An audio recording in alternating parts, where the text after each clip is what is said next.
I would like to introduce our final Interpret Ed speaker. This is Cris Silva. She's a Portuguese translator and a conference interpreter, and she's going to talk about webcast interpreting, the good, the bad, and the ugly. And even today, we can see webcasting has some ugly and also some wonderful things. And she's also going to show us how it has the potential to be transforming simultaneous interpreting. So please welcome Cris Silva.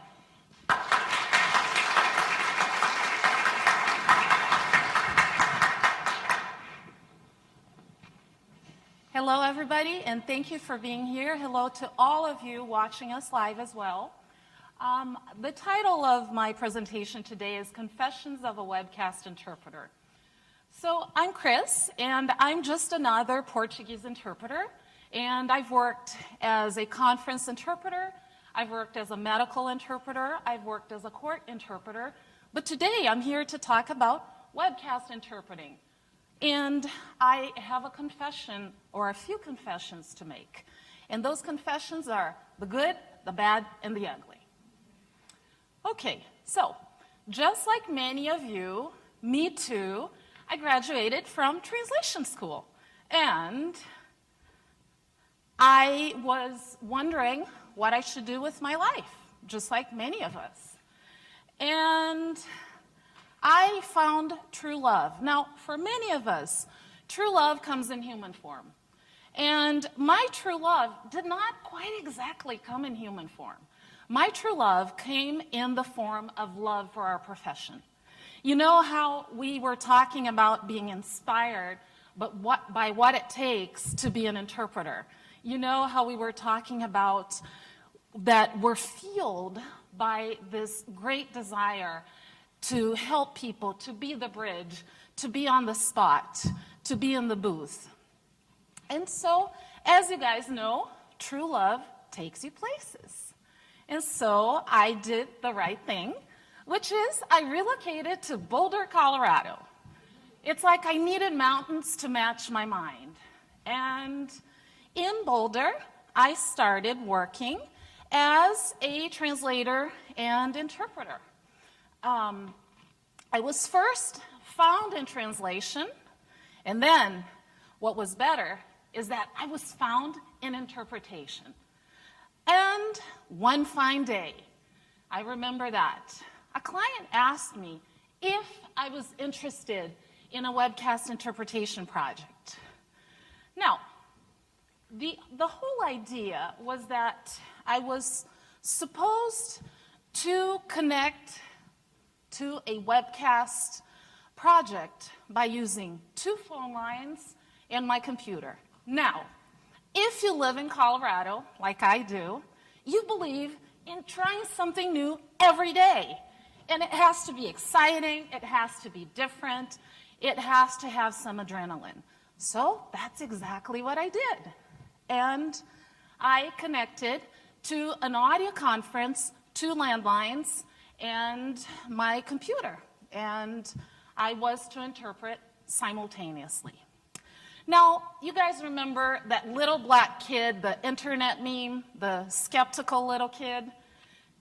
I know what you're thinking. Some of you are probably saying, are you telling me that conference interpreting has gone online? And the answer is yes. Yes, I am. I am telling you that. And not only that, I'm telling you that it works. And that not only I have been doing it, but there are other people, other languages, doing events that last from 3 to 6 hours. Now, what is it like to work as a webcast interpreter, you might be asking as well? Well, it is to work right in the middle of digital disruption. Now, what is this whole digital disruption? It's an innovation that gets into a market and displaces the earlier technologies. So you will agree with me that there are new ways of doing court interpreting. There are new ways of doing medical interpreting. There are new ways of doing conference interpreting. And that's why we're here. Now, I am not an over-the-phone interpreter when I'm doing my webcast events. I am not a video remote interpreter when I'm doing my webcast events. I'm not a court remote interpreter. I'm not only a medical interpreter when I'm doing these events. I'm not a court interpreter, and I'm not a conference interpreter. What I'm trying to get to here is that webcast interpreting borrows some elements from all these industries. Now, you might ask what kind of events I do. And so I've done some clinical trials, I've done mergers and acquisitions, employee meetings, quarterly reports, and live events for the TV. And these, like I said, these are projects that last from 3 to 6 hours, and they can be as short as 1 hour. Now, what's the good in webcast interpreting? The good is that I get to work in my PJs. I don't leave my house. I'm interpreting from my very cushiony home office. The good is that I don't have jet lag. The good is that I'm not fighting with my boothmate for whose turn it is or if he or she is going to give me the turn when I'm ready. None of that. What's the bad? Well, the bad is that I can't keep calm and talk to my boothmate because my boothmate is not even there with me. I'm in Boulder, Colorado. My boothmate is in Texas. My client is in New Jersey, and my sound tech guy is in Illinois. So we're all very spread all over the map. Now, what's the ugly, you might ask? The ugly is technology, but technology is not only the ugly, technology is also the good. Technology is what brought us to webcast interpreting. It wouldn't be possible without the technology. Now, when the technology is not there, then it gets ugly. It also gets ugly because up until now, we are using many solutions that are kind of like Band-Aids. And so I'm sure that many of the fine companies represented here are right now working on streamlining this whole technology for the benefit of all of us. What's the bad? Well, the bad is that if you've worked as a conference interpreter, you will notice a difference in the sound.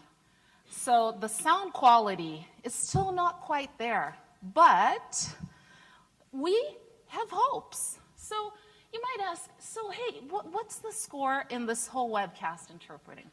Well, the score is that Google Translate did not put me out of a job. And so webcast interpreting is not going to steal my conference interpretation assignments.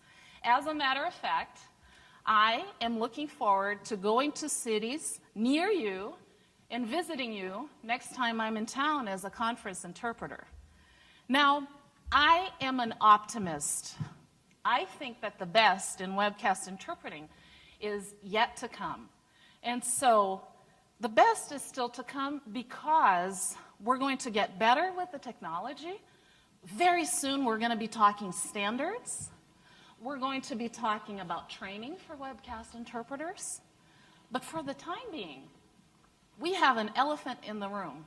And rather than ignoring this elephant, I invite you to interact with this elephant. You have to feed this elephant. You have to understand why it's in the room. Play with it, pet it. And so those are my confessions as a webcast interpreting. Thank you so much. You've been fabulous. Thank you.